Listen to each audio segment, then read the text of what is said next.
ब्राह्मण, बकरी और तीन ठग।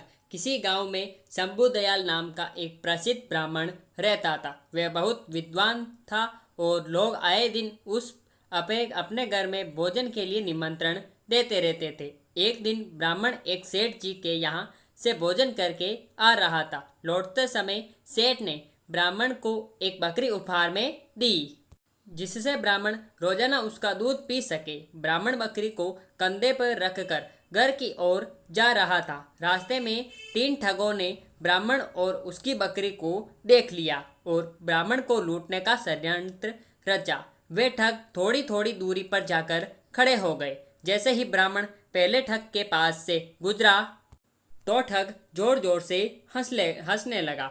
ब्राह्मण ने इसका कारण पूछा तो ठग ने कहा, महाराज, मैं पहली बार देख रहा हूँ कि एक ब्राह्मण देवता अपने कंधे के ऊपर गधे को लेकर जा रहे हैं। ब्राह्मण को उसकी बात सुनकर गुस्सा आ गया और ठग को भला बुरा कहते हुए आगे बढ़ गया।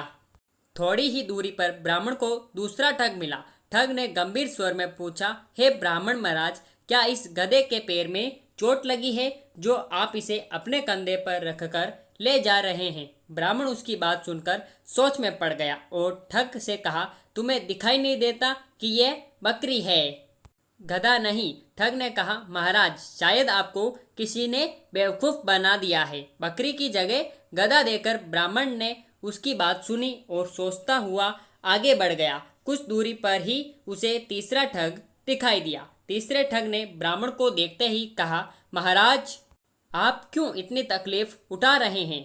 आप कहें तो मैं इसे आपके घर तक छोड़कर आ जाता हूँ। मुझे आपका आशीर्वाद और पुण्य दोनों मिल जाएंगे। ठग की बात सुनकर ब्राह्मण खुश हो गया और बकरी को उसके कंधे पर रख दिया। थोड़ी दूर जाने पर तीसरे ठग ने पूछा, महाराज, आप इस गधे को कहाँ से लेकर आ रहे हैं? ब्राह्मण ने उसकी बात सुनी और कहा, भले मानुस, ये गधा नहीं बकरी है। ठग ने जोर देकर कहा, हे ब्राह्मण देवता, लगता है किसी ने आपके साथ छल किया है और ये गधा दे दिया। ब्राह्मण ने सोचा कि रास्ते में जो भी मिल रहा है।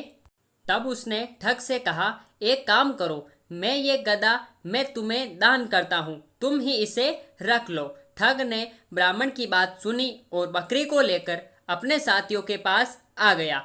फिर तीनों ठगों ने बाजार में उस बकरी को बेचकर अच्छी कमाई की और ब्राह्मण ने उनकी बात मानकर अपना नुकसान कर लिया।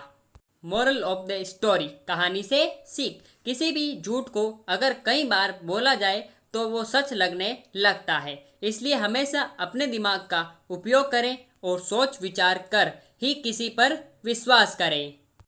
तो मेरे प्यारे भाइयों और बहनों, आपको आज की हमारी कहानी आपको कैसी लगी आप हमें नीचे कमेंट बॉक्स में बता सकते हैं। साथ ही साथ ऐसी ही धमाकेदार एंड मज़ेदार मोरल स्टोरीज के लिए आप हमारे चैनल को सब्सक्राइब करके बेल आइकन जरूर प्रेस करें ताकि हमारी ऐसी वीडियोस की सब नोटिफिकेशन सबसे पहले आप तक पहुंच सके जैसे हम उस वीडियो को अपलोड करें। फिर मिलेंगे ऐसी धमाकेदार स्टोरी के साथ, तब तक के लिए गुड बाय। जय हिंद, जय भारत, थैंक्स फॉर वॉचिंग।